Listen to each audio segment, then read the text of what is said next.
오늘 하나님 말씀은 사도행전 17장 16절에서 18절까지 말씀입니다. 설교하기는 11절부터 끝까지 저희가 설교하는데 읽기는 16절에서 18절까지 먼저 봉독하도록 하겠습니다. 바울이 아덴에서 그들을 기다리다가 그 성에 우상이 가득한 것을 보고 마음에 격분하여 회당에서는 유대인과 경건한 사람들과 또 장터에서는 날마다 만나는 사람들과 변론하니 어떤 에피크로스와 스토아 철학자들도 바울과 쟁론할세 어떤 사람은 이르되 이 말쟁이가 무슨 말을 하고자 하느냐 하고 어떤 사람은 이르되 이방 신들을 전하는 사람인가 하니 이는 바울이 예수님의 부활을 전하기 때문이로라. 아멘.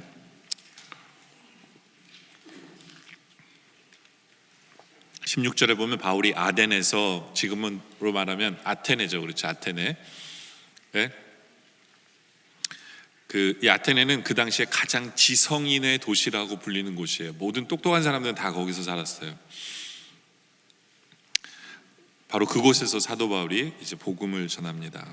그곳에서 복음을 전하는 사도 바울의 모습을 보면서 우리가 좀 도전받기를 원하는 부분들을 몇 가지를 생각해 보려고 하는 것이 오늘 말씀입니다. 그래서 오늘 설교 제목이 이런 마음으로 세상에 나가십시오라는 부분입니다.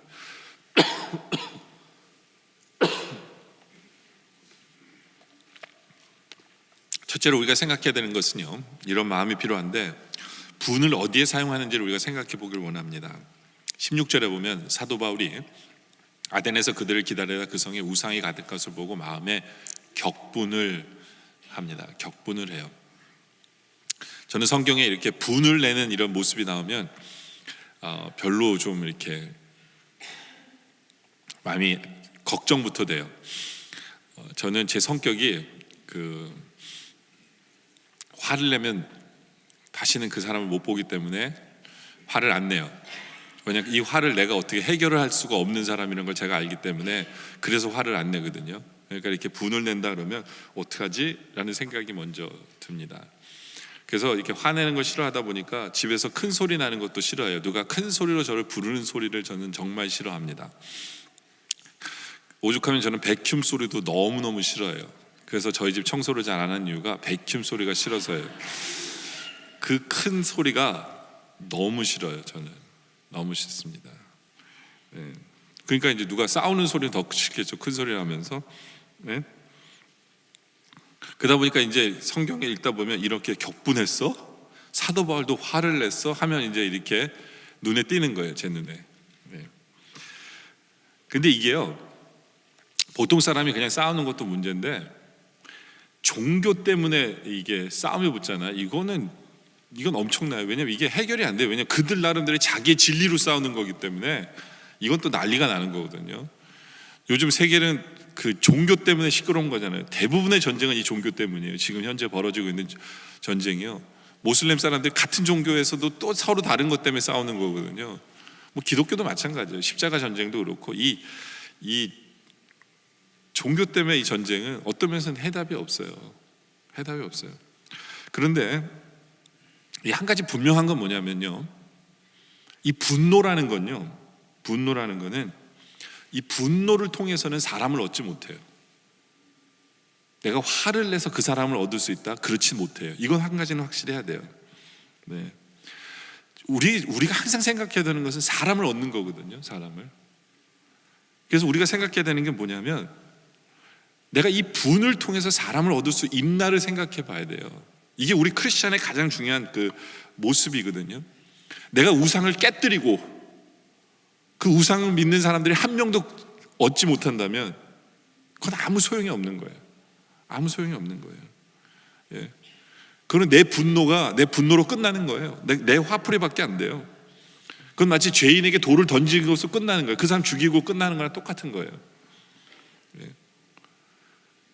나의 분이 하나님의 영광을 드러내고 내 분이 하나님의 은혜를 드러내지 못하면 내 분은 어떤 이야기도 익스큐즈가 되지 못해요. 어떤 말로도 익스큐즈가 되지 못해요. 그냥 내 감정만 표출한 거예요. 그냥 나를 위한 거예요. 내 스트레스 해소밖에 되지 않는 거죠.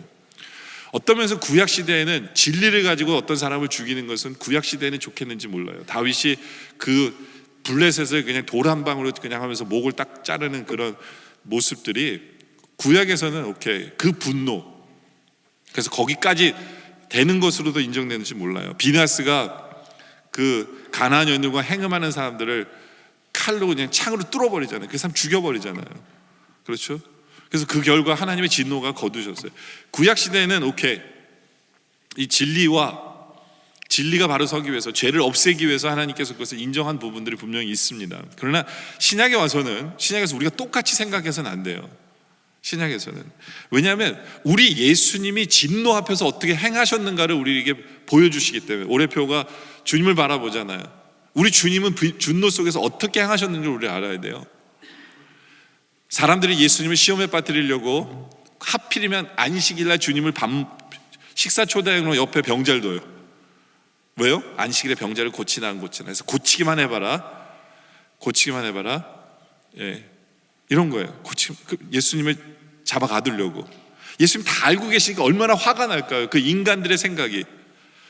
근데 예수님은 그것을 다 알고 계셨음에도 불구하고 그 화를 어떻게 하시냐면 오히려 병자를 고쳐주시고 그 사람을 살리는 데 사용하시는 거죠.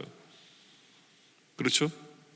예수님의 친척인 세례 요한이 복음을 전하다가 이제는 헤로드 왕에게 죽임을 당하죠.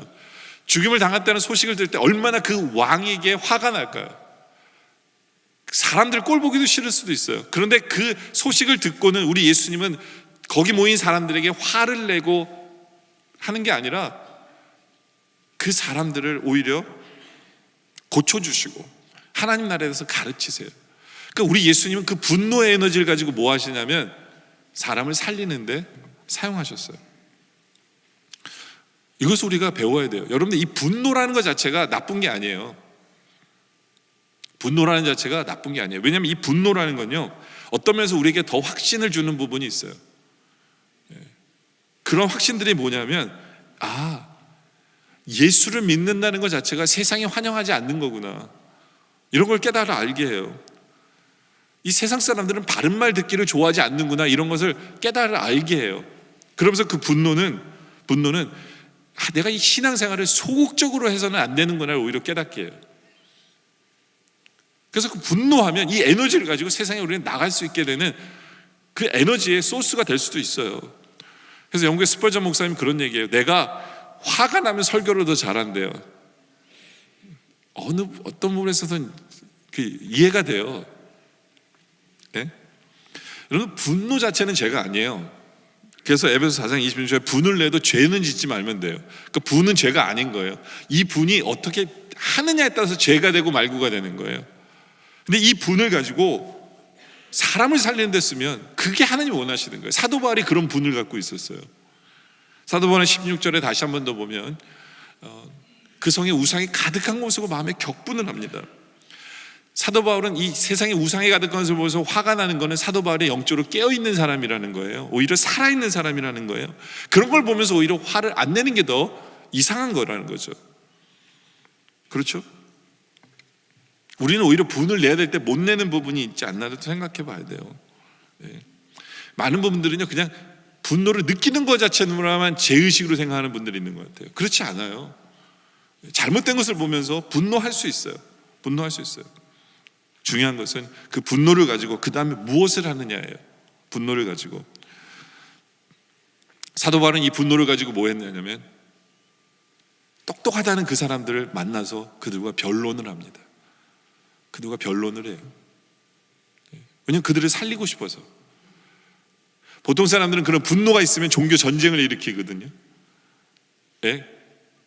그 방망이 가지고 막 우상을 쳐부숴서 종교 전쟁. 근데 사도 바울은 그게 아니에요. 사람을 얻기 위한 거거든요.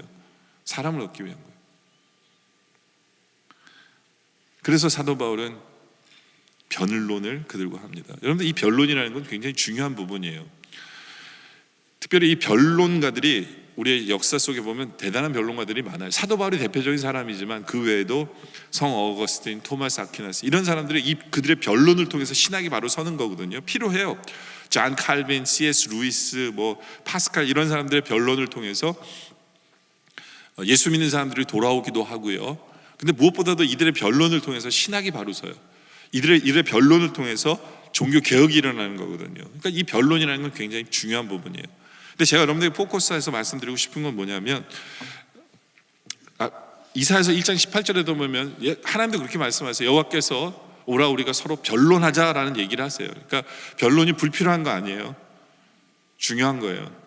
근데 제가 이 첫 번째 포커스가 뭐냐면, 화가 나면 우리는 영혼을 살리기 위해서 뭘 하느냐, 이 질문을 던지라는 거예요.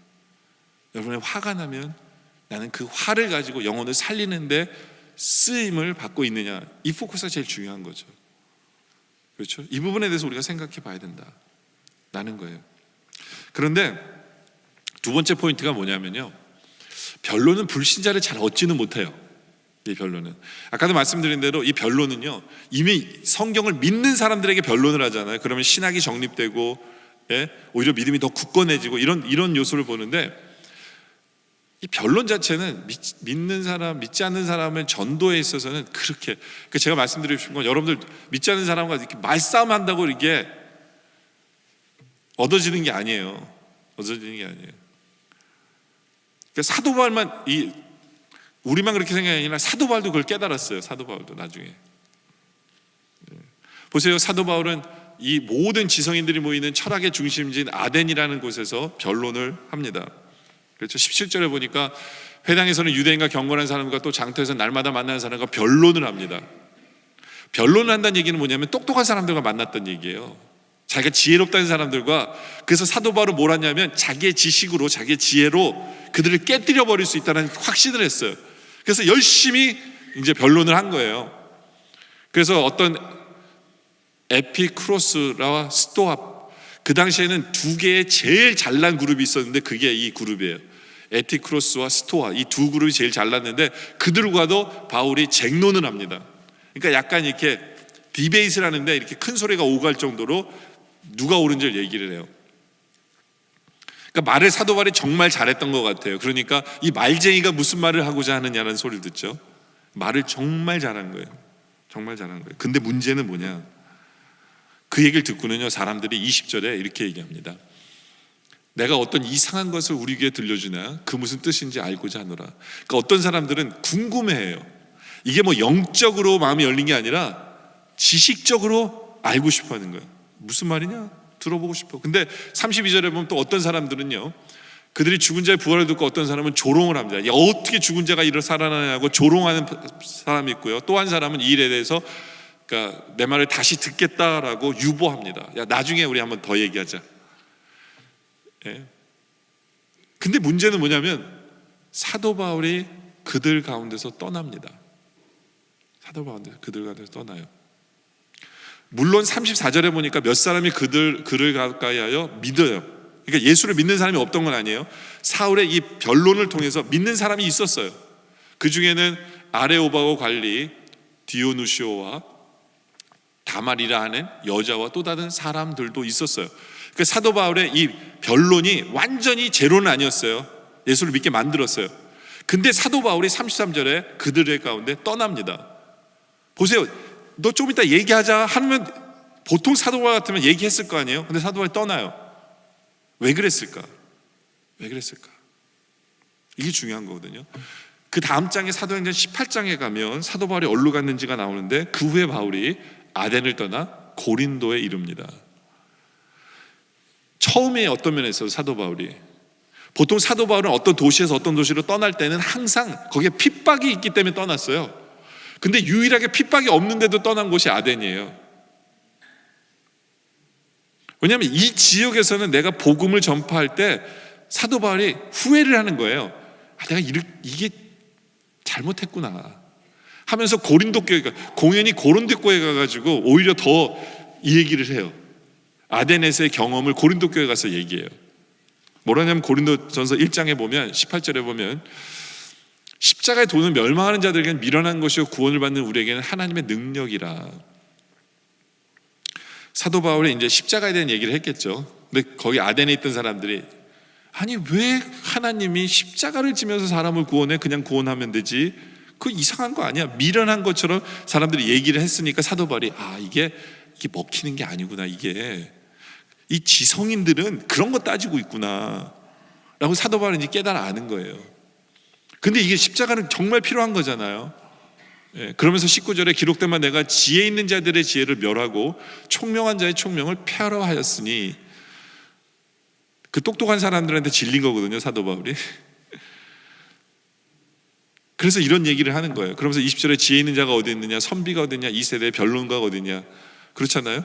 선비는 다 아덴에 있었고 지혜 있다고 생각하는 사람들이 있고 변론하는 사람들이 다 거기 있었는데, 사도 바울이 그 아덴에서의 경험 때문에 이런 얘기를 고린도 교회 와서 하는 거예요. 그러면서 이 세상의 지혜를 미련하게 하신 것이 아니냐. 그 세상, 이 하나님의 십자가는요, 지혜로운 사람들은 이해를 못해요. 왜 하나님이 그 방법을 택했는지 이건 미련하다고 얘기해요, 세상 사람들은. 그렇죠? 그러나 그게 진짜 지혜거든요. 하나님의 지혜에 있어서는 이 세상이 자기의 지혜로 하나님을 알지 못함으로 하나님께서 전도에 미련한 것으로 믿는 자들을 구원하시기를 기뻐하시느니라. 하나님은 세상이 미련하다는 그 십자가의 방법으로 우리를 구원하시는데 또 다른 미련한 방법을 우리에게 제시하세요. 그게 뭐냐면 전도에 미련한 거예요. 전도에 미련한 거예요. 그 사도 바울은 아덴에 가서 자기가 리즈닝으로, 변론을 통해서, 디베이트를 통해서 그들을 바꿀 수 있다고 생각했는데 그게 아니었던 거예요. 사도 바울이 깨닫는 건 뭐냐면 전도의 미련함으로 복음이 증거돼야 된다. 전도에 미련한다는 게 뭐냐면 내가 이 사람한테 이 말을 하면 이 사람이 여기 먹혀 들어갈지 않을 것 같아. 그럼에도 불구하고 사도 바울은 이제 복음을 전하는 것, 그것만이 답이다라는 얘기를 하는 거예요. 여러분들, 우리 대부분의 성도들은 그렇잖아요. 저 사람 믿지 않는 사람에게 내가 가서 예수님에 대해서 전하면 절대로 안 먹힐 거라고 생각하죠. 그건 뭐냐면 우리는 미련하다고 생각하는 거예요, 그게. 그러니까 우리는 왜, 솔직한 사람은 그렇게 얘기할 거예요. 왜 하나님은 꼭 가서 전도하라고 그러지? 보세요. 그 다음 절에 보면 유대인들은요, 표적을 구해요. 그러니까 유대인들 생각에는 전도가 미련하다고 생각해요. 왜냐하면 기적을 행하면 되는 거 아니에요. 하나님이 기적을 행하시면 예수 믿게 되는데 왜 굳이 가서 십자가에 대한 얘기를 하고 복음을 전하라고 하지? 그러니까 유대인이 볼 때도 미련한 거예요. 헬라인이 볼 때도, 헬라인들은 그냥 상식을 따지거든요. 과학적이어야 돼요. 이론적이고 이게 뭐가 맞아야 돼. 근데 죽은 자가 살아났대. 반말 아닙니다. 저희 아빠가 설교하면서 반말하지 말라는데 지금 제가 반말한 것 같아. 딱 지금 알았어요. 죽은 자가 살아난 것 같대. 이게요, 반말 아니에요. 죽은 자가 살아났다라고 이야기를 하면 이건 상식에서 벗어난 거잖아요. 그러니까 안 먹힐 거라고 생각하는 거예요. 근데 복음은 그래도 전하라는 거죠. 그러니까 미련한 줄 알아요. 사도 바울도 전도에 미련한 거 하나님도 아세요. 세상 사람들 볼 때 미련한 거 하나님도 아세요. 근데 하나님은 희한하게도 기적으로 사람을 예수 믿게 하려는 게 아니라 어떤 상식적이고 과학적인 것으로 예수를 믿게 하려는 게 아니에요.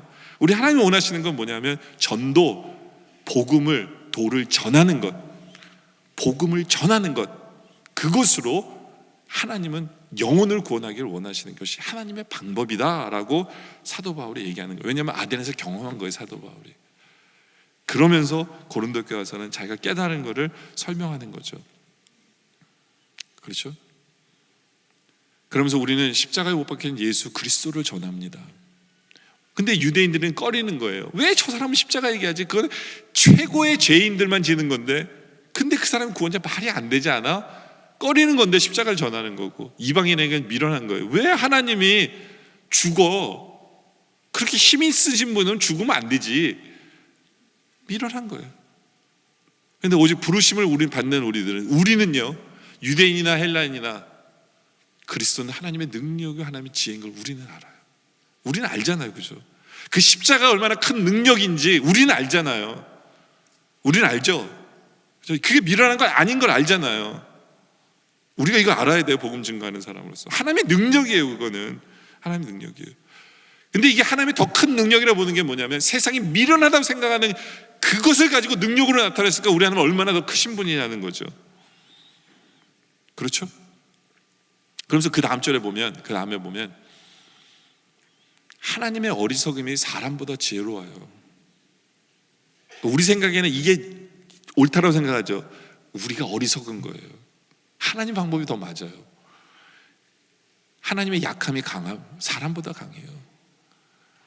하나님이 십자가 지셨다고 그래서 약하신 게 아니에요. 그게 진짜 강한 거예요.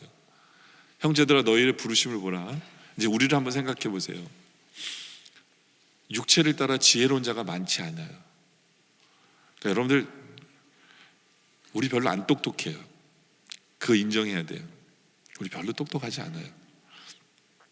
그리고 능한 자가 많지 않아요. 여러분들 잘 못해요. 할 줄 아는 것도 별로 없어요. 그리고 문벌 좋은도 여러분들 집안도 별로 안 좋아요. 지금 우리 얘기하는 거예요.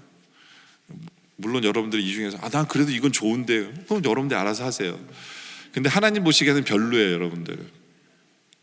하나님 보시기엔 별로예요. 그러나 하나님께서 세상에 미련한 것들을 택하사, 그러니까 우리가 미련한 자예요. 능력도 별로 없죠. 지혜도 별로 없죠. 학벌도 별로 안 좋아요. 근데 하필이면 하나님은 우리같이 미련한 사람들을 택하신 거예요.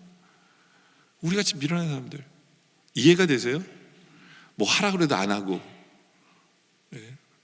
나가서 전화라 하는데도 게을러서 안 하고, 용기가 없어서 안 하고, 못하는 우리 같은 사람을 하나님 또 하필이면 우리 같은 사람을 택하셔가지고, 근데 왜 택하셨는지 아세요?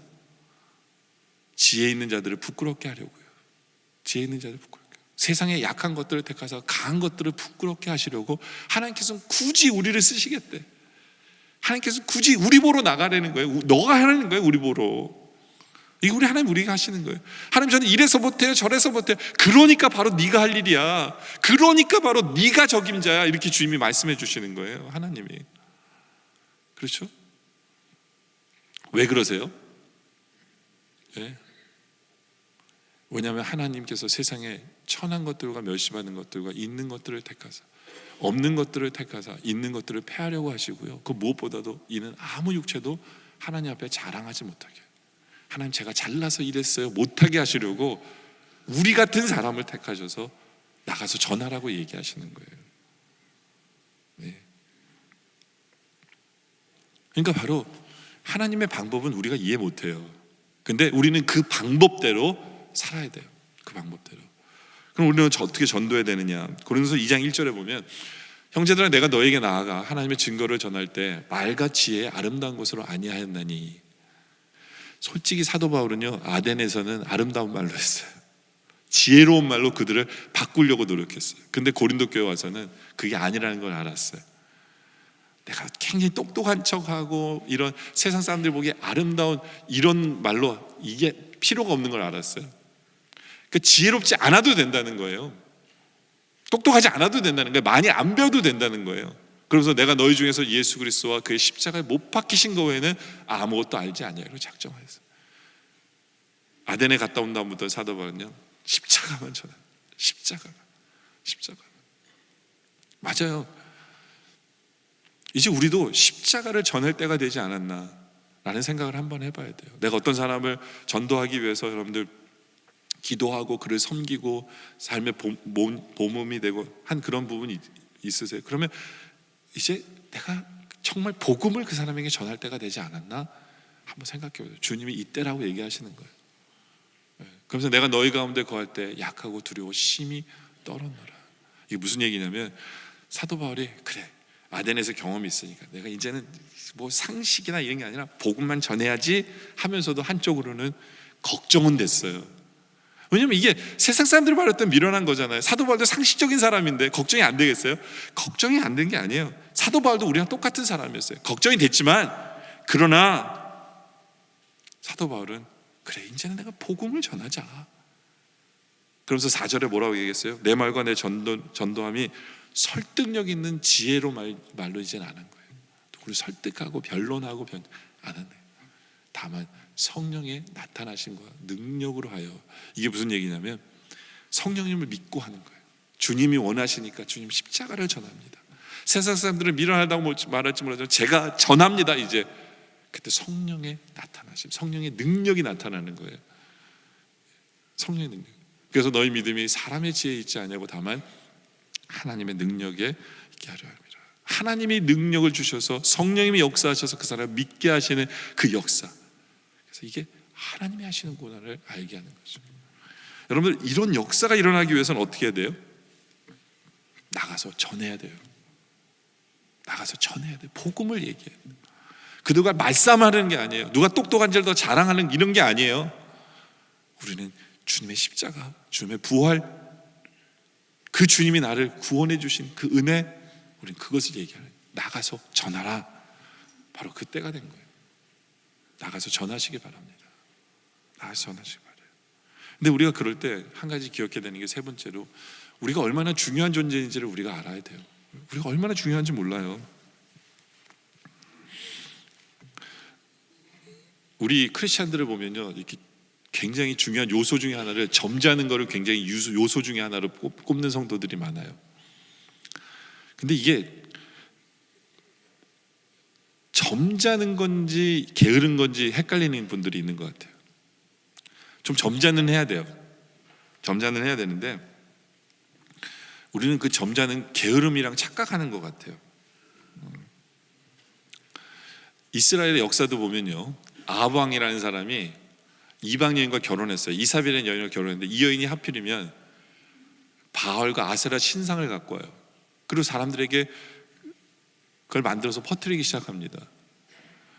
근데 그 당시에 그 사람들은 점잖은 거라고 생각했겠죠. 에이, 그래, 너희 종교 네가 믿는데 뭐 우리가 그거 가지고 뭘 왈가왈부 하겠어. 뭐 이거 가지고 싸우는 거 뭐. 하나님도 사랑하라고 그랬고 이렇게 넓게 생각하라고 그랬지. 우리 예수 믿는 사람들, 뭐 우리 하나님 믿는 사람들 어디 가겠어? 뭐 이런 거예요. 그들 생각 나름대로의 점잖이었어요.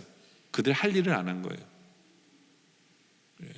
그들에게 복음을, 하나님에 대해서 가르치지 않았고, 세상 사람들에게 무엇이 진리인지를 얘기 안 했어요. 이들은 게으른 거였는데 이들 스스로는 점잖은 거라고 착각하는 거죠. 내버려 두는 게 점잖은 아니에요. 내버려 둬서는 안 되는 거예요.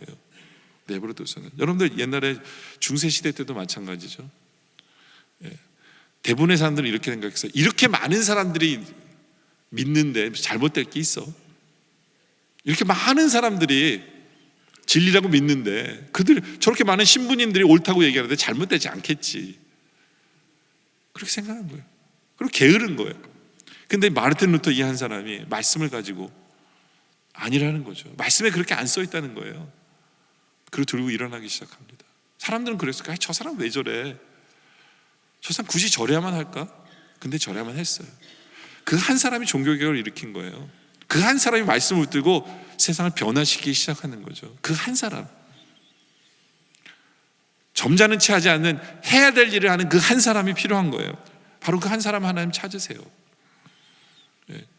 여러분들, 저는 요즘 역사를 보면서 이런 생각 가끔 하거든요. 왜 하나님은 저 모슬렘들을 저대로 내버려 둘까?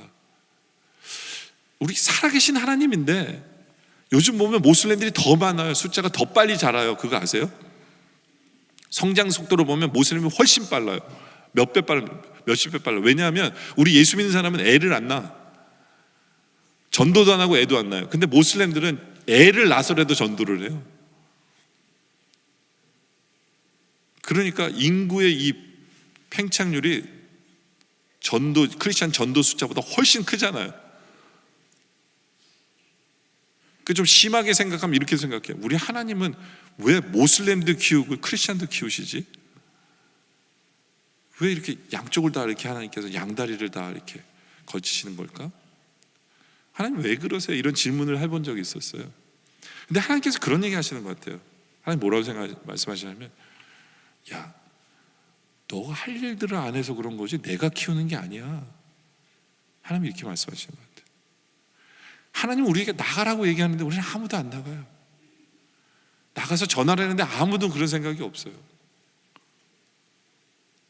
그러니까 커질 수밖에 없죠. 그들은요, 아무도 그들에게 나서서 이 복음을 전하는 사람이 없다면 커질 수밖에 없는 거예요.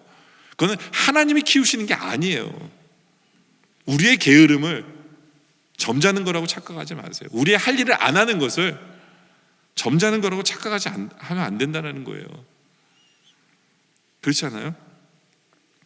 그리고 우리가 알아야 될 건요, 우리 크리스천들은 너무 겸손한 것 같아요. 우리 스스로 너무 과소평가하는 것 같아요. 저는 하나님 아무것도 아니에요. 저는 나서면 안 되고요. 전 조용히 가만히 있는 게 최고고요. 네? 얼마든지 일할 사람 많아요.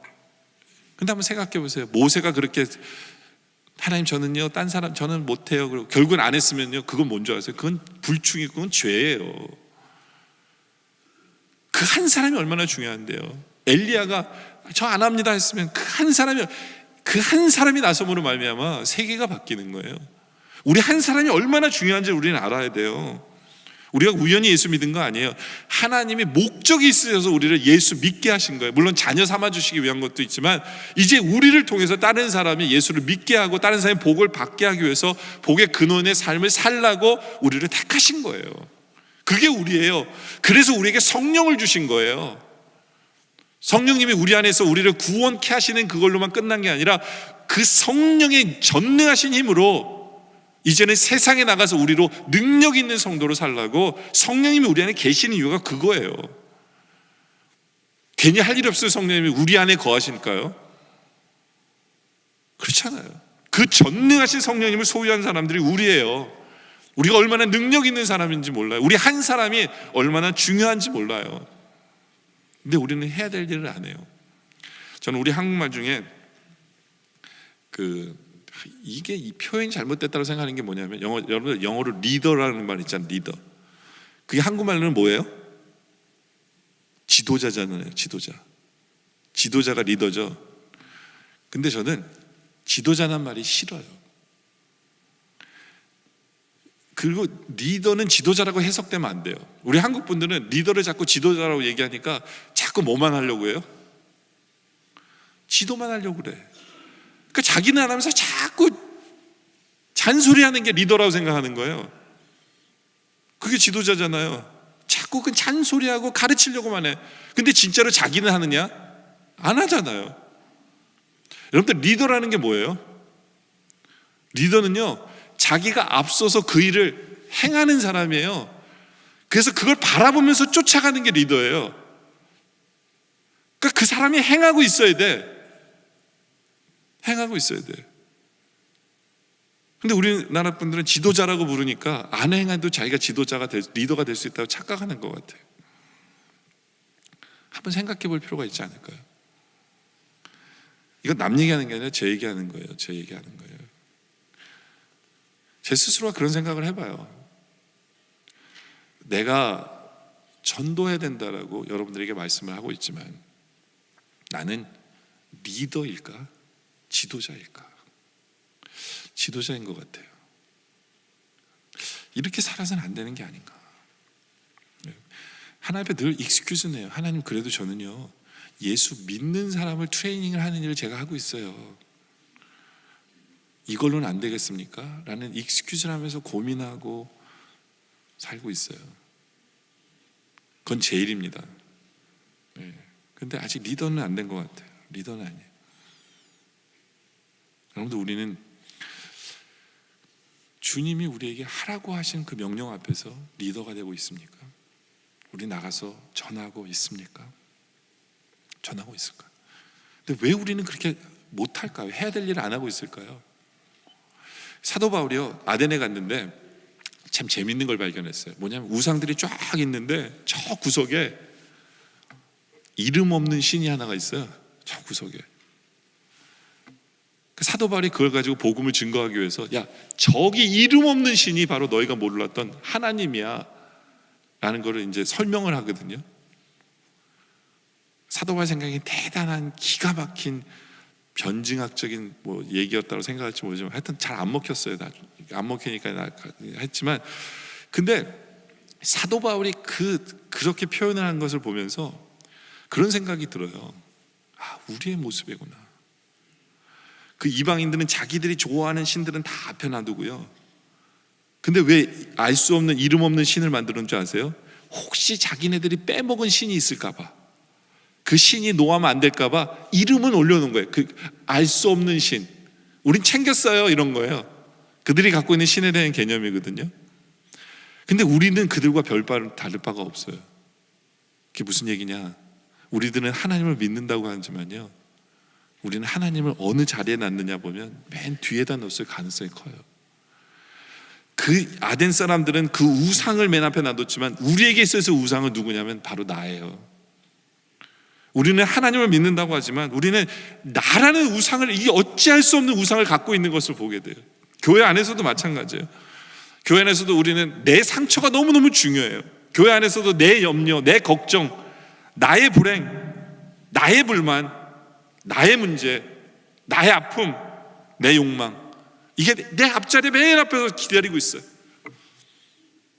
내가 가져야 될 것을 못 가진 것에 대한 것, 내가 이루지 못한 것을 내가 이루는 것에 대해서, 내가 사랑받지 못한 것에 대해서, 나의 고독함, 나의 외로움, 이게 최우선적이에요. 성도들이랑 얘기하고, 왜 교회를 떠나시려고 합니까? 그럼 그게 다 나예요. 나 때문이에요. 내가 상처받았기 때문에, 내가 우상이기 때문에 나 때문이에요. 다 미미미. 그러면서 우리는 하나님을 섬긴대요.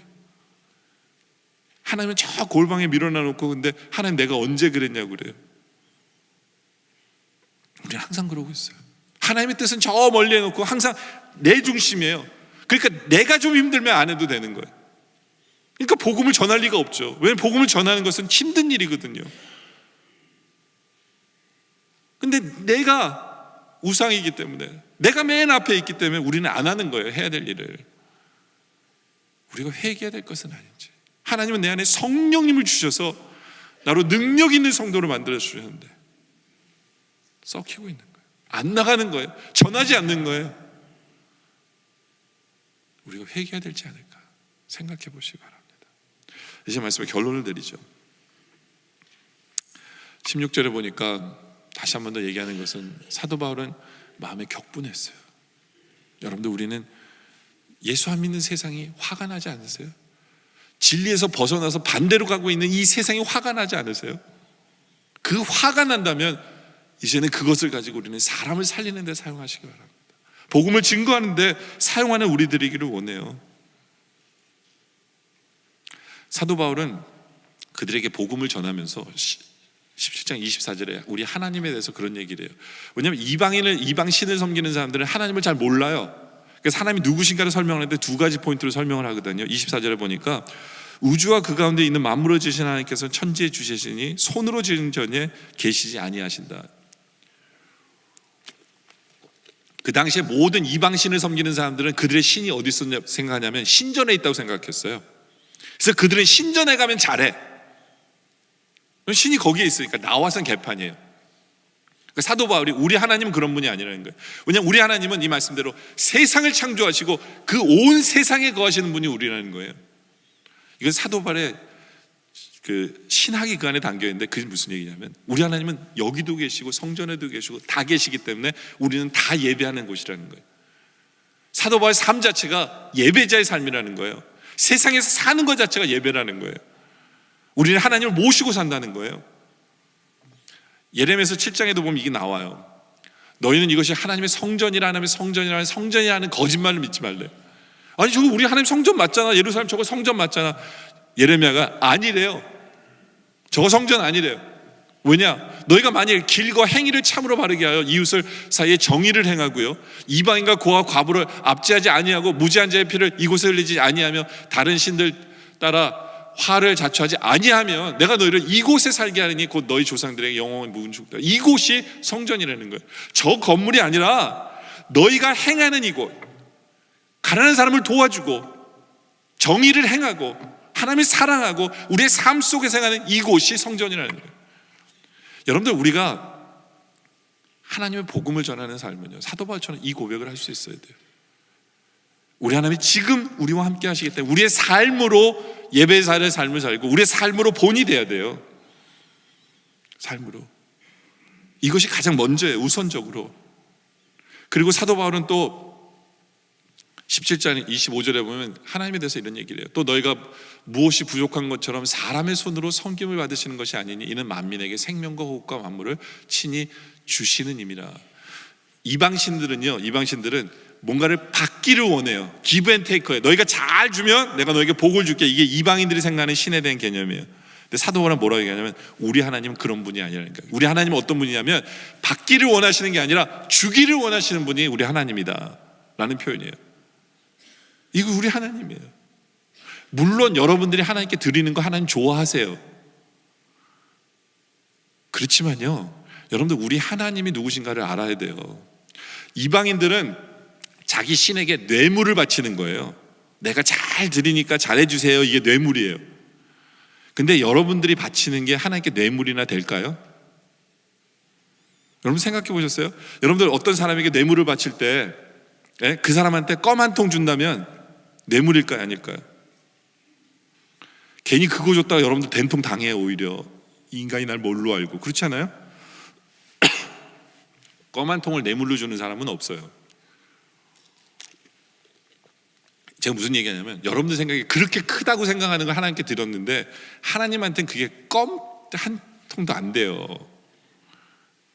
우리 하나님에게는 아무것도 아니에요. 근데 하나님이 기뻐하세요.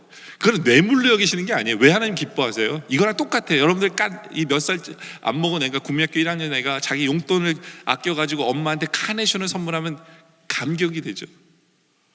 바로 그거지. 그래서 기뻐하시는 거지. 여러분이 뭐 하나님께 뇌물이나 되는 줄 아세요? 그거 드리는 게. 그거예요. 우리 하나님은 여러분에게 모든 것을 주시기 위해서 오신 거예요.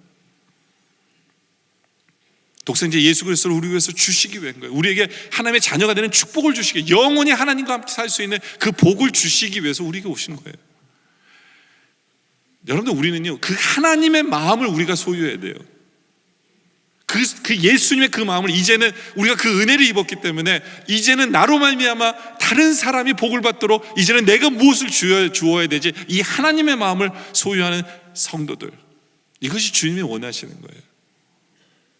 이미 우리가 그걸 받았기 때문에. 근데 우리가 하나님께 뭔가를 받았기 때문에 드린다는 거 말조차도 못해요. 왜냐하면 그 엄청난 하나님이 주신 것에 비하면 우리는 드린 건 아무것도 아니기 때문에. 그래도 우리는 해야 돼요. 그게 뭐냐? 세상에 나가서 전하셔야 돼요. 하나님께서 여러분들 이 시간 여러분을 세상에 파송하고 계시는 거예요. 에이, 나 같은 사람이 뭘요? 아니에요. 우리가 얼마나 힘 있는 사람들인데, 우리 안에 성령님이 계시기 때문에 세상은 우리를 밀어나다 할지 모르지만 그 밀어남으로 우리는 나가서 전하는, 우리를 통해서 수많은 사람이 예수를 믿게 되어지는 놀라운 역사가 있기를 주님의 이름으로 축원합니다. 기도드리겠습니다. 아버지 하나님, 우리가 점잖은 것과 게으른 것을 구분하게 하여 주시옵소서. 우리 안에 화가 났을 때, 진리 때문에, 예수님 때문에 화가 났을 때, 이제는 그 화로 다른 사람을 살리는 데 사용하는 우리의 모습 되게 하여 주시옵소서. 더 이상 내가 하나님을 저 뒷전에 모셔놓은 하나님이 아니게 하여 주시옵소서. 내가 우상이 돼서 하나님을 뒤로 미는 그러한 모습 없게 하여 주시옵소서. 하나님의 뜻이 가장 우선되게 하시고, 하나님이 맨 앞에서 내가 가장 사모하는, 내가 가장 충성하는, 그래야 세상에 나를 파송하신 주님의 음성에, 주님, 제가 나가서 전하겠습니다, 그런 삶을 살아가는 우리 모두 되게 하여 주시옵소서. 우리를 세상에 파송해 주심에 감사드리며 예수님의 이름으로 기도드립니다. 아멘.